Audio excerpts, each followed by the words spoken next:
prendre le relais sur d'autres. Alors je vais commencer effectivement par l'accompagnement des agriculteurs. C'est un thème qui a été repris plusieurs fois dans cette série de questions. Aujourd'hui, effectivement, merci pour l'histoire relative au développement de la coopérative de café. Je pense qu'effectivement, partir de peu de personnes pour arriver à un si beau succès, ça ne doit pas s'arrêter en chemin, donc il va falloir poursuivre. Alors de quelle manière, effectivement, on peut intervenir dans cet accompagnement? Si je remets les choses en perspective, effectivement, c'est notre souci de faire en sorte que l'on puisse se sourcer localement. Ça, je pense que ça c'est un acquis.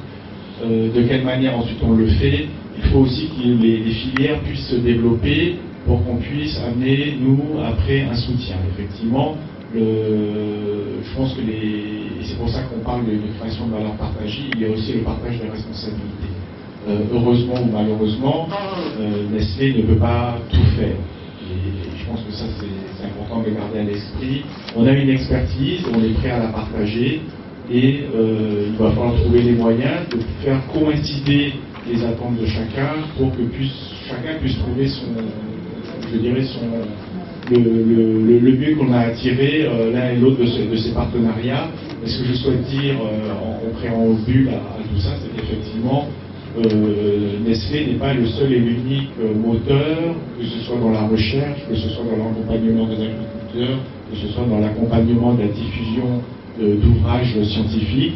Il faut qu'on trouve ensemble le moyen de faire en sorte qu'on puisse vous accompagner, mais il y a aussi la responsabilité de l'État, il y a la responsabilité des pouvoirs publics, il y a la responsabilité des autres partenaires, que ce soit les agences onusiennes ou les administrations. Et je pense que ce type de partenariat, on est en train de le mettre en place, ça prend un peu de temps, et ça va se faire. Alors en ce qui concerne, pour être beaucoup plus spécifique sur le café, je pense qu'on est en train de travailler dessus. Il va falloir effectivement qu'on puisse à un moment donné aller beaucoup plus loin, et il va falloir aussi faire en sorte que les deux perspectives se rencontrent. J'ai eu la visite, puisque j'étais au GERSIC la semaine dernière, on a eu la visite et on parlait tout à l'heure de que fait Nestlé pour la recherche et pourquoi tout ceci est situé en Côte d'Ivoire. Pour la première fois, on a eu l'occasion d'accueillir le directeur du centre de recherche ici au Cameroun. Donc ça, je pense que ce point a été aussi soulevé.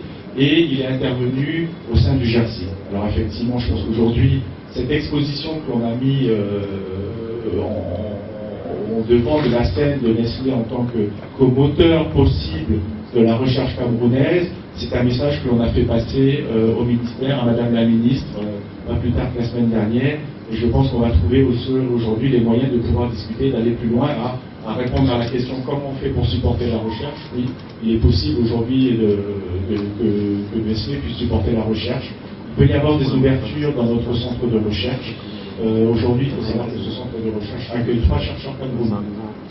Donc je pense qu'effectivement, là aussi, on investit aussi dans le Cameroun et pas uniquement en Côte d'Ivoire. Donc ça, c'est une première chose. Je pense que ce sujet a été discuté en termes de recherche, d'accompagnement, et pourquoi la Côte d'Ivoire? Parce qu'il fallait bien choisir un pays pour effectivement s'implanter en termes de localisation géographique qui facilite, sachant qu'on couvre 22 pays.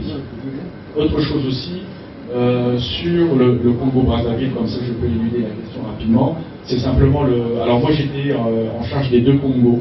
J'étais en charge du Congo-Kinshasa, j'étais en charge du Congo-Brazzaville. C'est tout simplement que l'on a décidé, parce qu'il y a des dynamiques commerciales différentes entre cette partie d'Afrique centrale et les 2 Congos, et on avait plus de dynamique commerciale entre les 2 Congos que entre cette zone de Nestlé et le Congo-Brazzaville. Mais de toute façon, les Congos restent dans mon cœur. J'ai passé un peu de temps de ma vie. Je continue à danser sur la rumba. Donc, si je dois faire quelque chose pour le Congo-Brazzaville, je le ferai avec grand plaisir. Voilà un peu la genèse de l'histoire. Pourquoi je ne couvre plus le Congo-Brazzaville. En ce qui concerne le livre, je vais peut-être laisser le soin à Cyril de répondre. En ce qui concerne le Nestlé, l'éducation nutritionnelle sur les enfants, je vais laisser le soin à Richard de répondre. Mais ça effectivement, c'est quelque chose d'important. l'accompagnement de la recherche, on en a parlé. Le café, alors là, je reviens sur le café. Le café n'est pas ivoirien. Alors, le café vient de la coopérative qui est là-bas. Donc, effectivement, le Nescafé aujourd'hui qui est empaqueté en sachet de 2 grammes. Je vous le dis une fois de plus, c'est 100% camerounais, 100% d'origine camerounaise. Aujourd'hui, on l'achète, les grains ici, ils sont transformés, parce qu'aujourd'hui, il n'y a pas les infrastructures pour transformer ce café en café soluble. On est obligé de l'envoyer en Côte d'Ivoire, et ce même café revient avec cette origine 100% camerounaise, et on l'empacte ici, donc dans notre usine de Bonabel. Donc, je rassure Monsieur Ogala, pardon, café et donc bien 100% camerounais sur le sachet de 2 grammes. Donc voilà, je pense que j'ai essayé de répondre le plus possible effectivement à tous les sujets. Je vais laisser le soin à Richard de répondre sur les aspects de société de pédiatrie, le livre avec Cyril, et puis l'éducation aussi nutritionnelle aux enfants avec le programme Healthy Kids avec Richard.